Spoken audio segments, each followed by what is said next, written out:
జగన్మోహన్ రెడ్డి గారు ఏం తప్పేం చేయలే. ఇప్పుడు 11కి మరి పరిమితమైనవి అంటే మరి అదేదో మ్యాజికే జరిగింది. ఇది ఈవీఎం ప్రభుత్వం అని నేను భావిస్తున్నాను, కానీ నా సొంత వ్యక్తిగత భావన.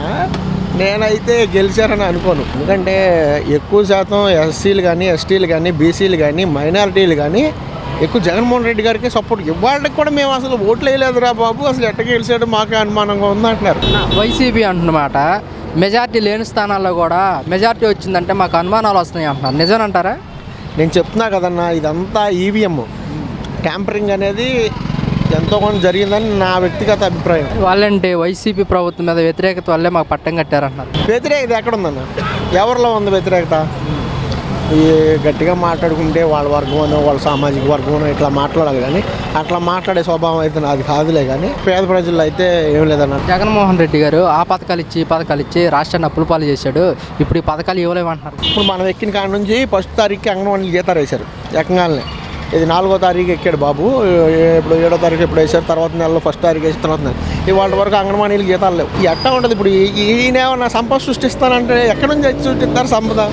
జగన్మోహన్ రెడ్డి గారు అనమాట మా ప్రభుత్వం అధికారంలోకి వస్తే పిల్లలకి అమ్మఒడి కానివ్వండి, మహిళలకు చేయూత కానివ్వండి, రైతులకు రైతు భరోసా వేసేవాళ్ళం అంటున్నారు. నిజమేనంటారా? నిజమేనంటారా అనుకోవటానికి లేదన్నా. ఎందుకంటే ఆల్రెడీ అతను చేశాడు. ఎంత కష్టం ఉన్నా కరోనా కష్టకాలంలో కూడా సంవత్సరం పైనే కష్టం. కరోనా ఎవడు ఇంట్లో నుంచి బయటకు వచ్చే పరిస్థితి లేదు, పనికెళ్ళే పరిస్థితి లేదు. తినడానికి లేని రోజుల్లో కూడా జగన్మోహన్ రెడ్డి గారు వేసిన అమ్మఒడి కానివ్వండి, ఆటో డబ్బులు కానివ్వండి, 18,750 కానివ్వండి, ఏదైనా కానీ బిలో పవర్టీ లైన్లో ఉన్న ప్రతి పేదవాడికి పథకాల రూపంలో అందినాయి. జగన్మోహన్ రెడ్డి వస్తే 100% పేద ప్రజలకి వైపున ఉంటాడు. మాస్ లీడర్ జగన్ గారిని ప్రజలు ఓడించలా. అదేంటంటే ఏదో స్కామ్ జరిగింది, ఈయన అధికారం సాధించాడు. జగన్ గారు ఓడిపోయిన ప్రజల్లో ఇప్పటికీ సీఎంగానే ఉన్నారు. ఎందుకని జగన్మోహన్ రెడ్డి గారు సీఎంగా ఉన్నప్పుడు బయటకు వస్తే ప్రజాదరణ వేరు, ఆయన అధికారంలో లేకపోయినా కానీ ఎందుకని ప్రజలు అంతా ఆయన వైపు అన్న చేసిన మంచి పని అండి. ఇప్పుడు ఆయన అధికారం ఎక్కిన తర్వాత కరోనా వచ్చింది.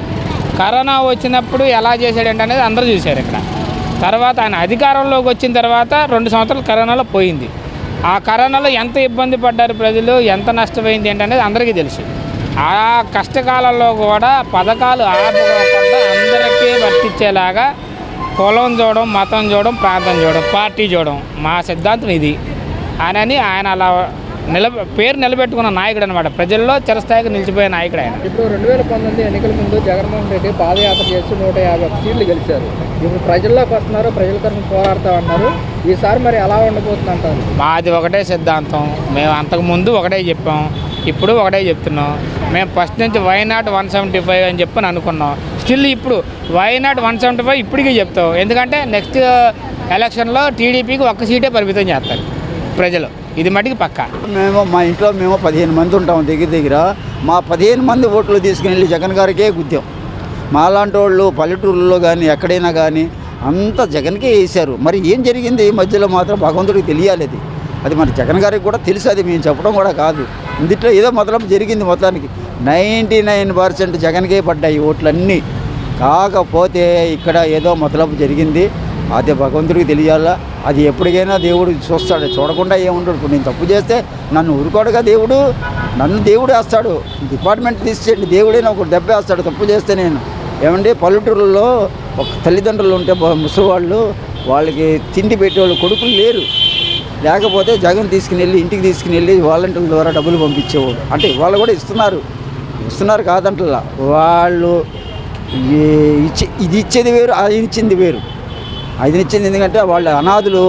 ఆ బిడ్డలు ఆడపిల్లలు ఆడపిల్లలే ఉన్నారు వాళ్ళకి. ఇప్పుడు 4 పిల్లలండి, ముసలాయనకి ముసలాంకి 4 పిల్లలకి కూడా తిండి పెట్టిన వాళ్ళు లేరు. ఎవరి పిల్లలు భర్తలు తీసుకుని వెళ్ళిపోయారు ఎవరు స్టేట్లకి. వీళ్ళకి పెట్టేవాళ్ళు ఎవరు లేరు. ఆస్తులు పనిచేశారు ఇల్లు. తిండి లేకపోతే జగన్ పంపించేవాడు. హ్యాపీగా దాచుకొని జాగ్రత్తగా తినేవాళ్ళు వాళ్ళు. ఈయన వచ్చిన తర్వాత కొత్త ఈ పథకాలు పెట్టి ఇవన్నీ లాగేసి కొన్ని పథకాలని అంటే ఈ వచ్చే డబ్బులను కూడా కొన్ని ఇది మీది వర్తించదు అని చెప్పి లాగేశారు వీళ్ళు. ఇంకా కొన్ని అంటే అనార్హత పెన్షన్లో వైఎస్ఆర్ కాంగ్రెస్ పార్టీలో ఎక్కువ ఉన్నాయి. సో వాటిని కట్ చేసి అర్హత ఉన్న వాళ్ళకి పెన్షన్ ఏమండి గవర్నమెంట్, అది కూడా గవర్నమెంటేనా సార్? ఇది గవర్నమెంటే. వాళ్ళేమో అనాథులు కాదు, వాళ్ళు కళ్ళు లేని వాళ్ళు కాదు. వాళ్ళు ఒకవేళ ఇచ్చాడు అనుకోండి, లేని వాడికేగా ఇచ్చింది. వాడు మీకేగా వాడిగా మీకు కరెంటు బిల్లు కడుతున్నాం, పన్ను బిల్లు కడుతున్నాం, నీళ్లు బిల్లు కడుతున్నాం, అన్ని బిల్లు మీకేగా కడుతున్నాం మేము. ఒకవేళ వాడు ఒకవేళ తిన్నాడు అనుకోండి, మీకు వచ్చిన లాభం నష్టం ఏముంది? వాడు ఏం తప్పేం చేయలేదు అతనైనా. ఒక 10 మంది ఎక్స్ట్రా తీసుకున్నారు అని అంటున్నారు. ఆ 10 మందిలో తీసిన వాళ్ళు అందులో కూడా మంచి వాళ్ళు ఉన్నారు. పోయారు పాపం, అనవసరం అధ్వానంగా తీసేశారు పాపం. వాళ్ళని ఏడుస్తున్నారు వాళ్ళు. వాళ్ళ తల్లిదండ్రులకి ఫుడ్ పెట్టేవాళ్ళు లేరు. వాళ్ళకి జగన్ ఇచ్చిన డబ్బులు దాచుకొని జాగ్రత్తగా నెల వచ్చేదాకా వాళ్ళు ఖర్చు పెట్టుకునేవారు. ఇవాళ కొంతమందికి లేదు పాపం, అది అనాథులుగా తిరుగుతున్నారు వాళ్ళు. జగన్మోహన్ రెడ్డి ఇలా ప్రజల్లోకి రావడం వల్ల వైఎస్ఆర్ కాంగ్రెస్ పార్టీ పుంజుకునే అవకాశం ఉంటుందంటారా? పుంజుకోవడం ఏంటండి, ఇప్పుడు 60% 70% ఆయన పక్షానే ఉన్నారండి. పెరిగిద్ది, బలం పెరిగిద్ది, అన్ని విధాలా కూడా ఉంటుంది. ఎందుకని ఉంటుందని చెప్పంటే ఇప్పుడు వేసిన వాళ్ళు కూడా సస్తున్నారు. ఎందుకు వేసేవారు అనవసరంగానే. అంతకుముందు వృద్ధాప్యలో ఉన్న పెద్దవాళ్ళు ఎవరన్నా ఉంటే వృద్ధాప్యలో ఉన్నవాళ్ళు వాళ్ళ ఇళ్ళకెళ్ళి డబ్బులు ఇచ్చేవాళ్ళు. ఈరోజు వేయండి, తెల్లారు లేచే ఇచ్చేవాళ్ళు అండి. 1వ తారీఖు రాగానే వేయండి. ఇప్పుడు వాలంటీర్స్ని తీసేశారు. వాళ్ళ పరిస్థితి ఏంటి? వాళ్ళు చక్కగా చేసి పెట్టేవాళ్ళు అండి. ఏదైనా క్యాస్ట్ సర్టిఫికేట్ కావాలంటే చేసి పెట్టేవాళ్ళు, లేకపోతే ఏదన్నా బర్త్ సర్టిఫికేట్ కావాలంటే చేసి పెట్టేవాళ్ళు, లేకపోతే చనిపోయిందా సర్టిఫికేట్ కావాలంటే చేసి పెట్టేవాళ్ళు, ఫ్యామిలీ సర్టిఫికేట్ కావాలంటే చేసి పెట్టేవాళ్ళు. వాళ్ళు చక్కగా చేసి పెట్టేవాళ్ళు. తెలియనోడు ఏం చేస్తాడు? ఇప్పుడు వృద్ధాప్యలో ఉన్నవాళ్ళు ఎవరున్నారు, వాళ్ళకి చదువు రాదు, వాళ్ళు ఏం చేస్తారండి? వాళ్ళు ఇలాంటి వాళ్ళు సహకరిస్తారు కదా. ఏమండి కొద్దిగా నాకు చేసి పెట్టమ్మా, నాకు ఇది కావాలంట. ఇప్పుడు మా నాన్న మచ్చేమా ఎప్పుడో మా నాన్న కొద్దిగా ఆస్తి సంపాదించి పెట్టాడు, అది నాకు రావాలంటే ఇవన్నీ కావాలంట అమ్మా, కొద్ది తెచ్చిపెట్టమ్మా అంటే తెచ్చిపెడతారు. ఏమరా వెళ్ళాలంటే ఎంఆర్ఓ ఏమంటాడా, అది అమ్మా ఫ్యామిలీ సర్టిఫికేట్ కావాలా, ఒక 50,000 ఇచ్చుకో. 50,000 ఆమె ఎక్కడిస్తుందండి? ఏ బాబు నీకేం కావాలి, ఇదే పెన్షన్ కావాలా, ఒక 10,000 ఇవ్వి, లేకపోతే 5,000 ఎన్ని లేవండి. ఏ ప్రభుత్వం అయినా అంతే. అవి మాత్రం గత ప్రభుత్వంలో డబ్బు తీసుకునేవాళ్ళు కాదు, వీళ్ళు వాలంటీర్ వాళ్ళు చేశారు. వాలంటీర్ వాళ్ళు జరిగింది కాబట్టి ఎంఆర్ఓ దగ్గరికి వెళ్ళాల్సిన అవసరం ఉండేది కాదు. ఇప్పుడు ఎంఆర్ఓ పాత పద్ధతే వచ్చేసింది మళ్ళీ. అదండి. జగన్మోహన్ రెడ్డి ప్రజల్లోకి రాబోతున్నారు. మరి ఇప్పుడు దీనివల్ల మరి వైఎస్ఆర్ కాంగ్రెస్ పార్టీ ఆయన వచ్చిన ఉపయోగం లేదండి. రేపు ఈఎంలు చేయరని ఏముంది? రేపు నుంచి బీజేపీతో కలిసి ఉంటే అప్పుడైనా చేయరని గ్యారంటీ ఏమైనా ఉందా? లేదు కదా. అప్పుడైనా తిరగటానికి తిరుగుతాడు ఉంది, రేపైనా చేయరని గ్యారంటీ ఏముంది? ఒక అవకాశం ఉంది. ఇప్పుడు వాళ్ళు ముగ్గురు కలిసి ఉన్నారు అనుకోండి, రేపైనా గ్యారంటీ ఏముంది? లేదు కదా. ఏదైనా సింగిల్గా ఉన్నవాడు మగోడేనండి. ఏదైనా సింగిల్గా పోరాడాలా, లేదా తప్పుకో తప్పుకో. ఇప్పుడు ముగ్గురు వచ్చారు, ఆయన పర్సంటేజ్ ఏంటి, వీళ్ళ పర్సంటేజ్ ఏంటి? అదే కదా కరెక్ట్. సింగిల్గా పోరాడినాడు గొప్పవాడా, ముగ్గురు కలిపి జాతీయ పార్టీ కూటమి ఆడు గొప్పవాళ్ళ? ఏంటంటే జగన్మోహన్ రెడ్డి కూడా ఇంక పోలింగ్ వదిలేసాడు, కానీ అది బీజేపీ చేతిలో ఉందండి. ఏదైనా వాళ్ళకి అనుకూలంగా ఉన్న ఒకలా ఉంటుంది. ఇప్పుడు చంద్రబాబు నాయుడు ఉన్నాడు, ఆయన మోడీ గారిని మాట్లాడినట్టు జగన్మోహన్ రెడ్డి ఏ రోజైనా మోడీ గారిని ఏమన్నా పాలన అన్నాడు? వెళ్ళాడు, సైలెంట్గా డబ్బులు తెచ్చుకున్నాడు, చేసుకున్నాడు, ఆయన బాధపడ్డాడు, చేశాడు. ఆయన చేసాడు కాబట్టే కదా. అంత దారుణంగా ఎందుకు ఓడిపోతాడు? అది దానికి ఉండదండి లాజిక్. అది సెంట్రల్ దయ. మనం మాట్లాడడానికి కూడా బాగోదు అసలు. మోడీ గారి కూడా ఆలోచించుకుంటే మంచిది. ఎందుకంటే ఎవడు మంచి ఎవడు చెడు. జగన్ 2.0 2027 నుంచి పాదయాత్ర మొదలు పెడతా అన్నాడు.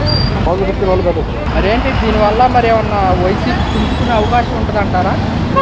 నువ్వు అవునన్నా కాదన్నా వైసీపీ ఎలాగో రావటం ఖాయం. నువ్వు తప్పు చేసినప్పుడు ఆ తప్పు చేయడా చేస్తాడుగా. నువ్వు చేయాల తప్పు చేసి గెలిచావు, ఇది అలాగ తప్పు గెలుస్తుంది. తప్పేముంది? ఎలా గెలుస్తుంది అనుకుంటున్నారు? వైసీపీ 11 సీట్లు పడిపోయింది. వరుసగా ఎమ్మెల్యేలు ఎంపీలు రాజీనామాలు చేస్తున్నారు. బలం తగ్గిపోయింది కదా. తగ్గిపోయింది. వాళ్ళ తప్పు వీళ్ళంతా బలం ఉన్న వాళ్ళు, వీళ్ళంతా సన్యాసులు, రాజీనామా చేసిన బలమైన సన్యాసులు కాదుగా, చెత్త సన్యాసులు ప్యాకిల్ అయిపోయాడు. ప్రూఫ్ చేసుకున్నారు చెత్త సన్యాసులు.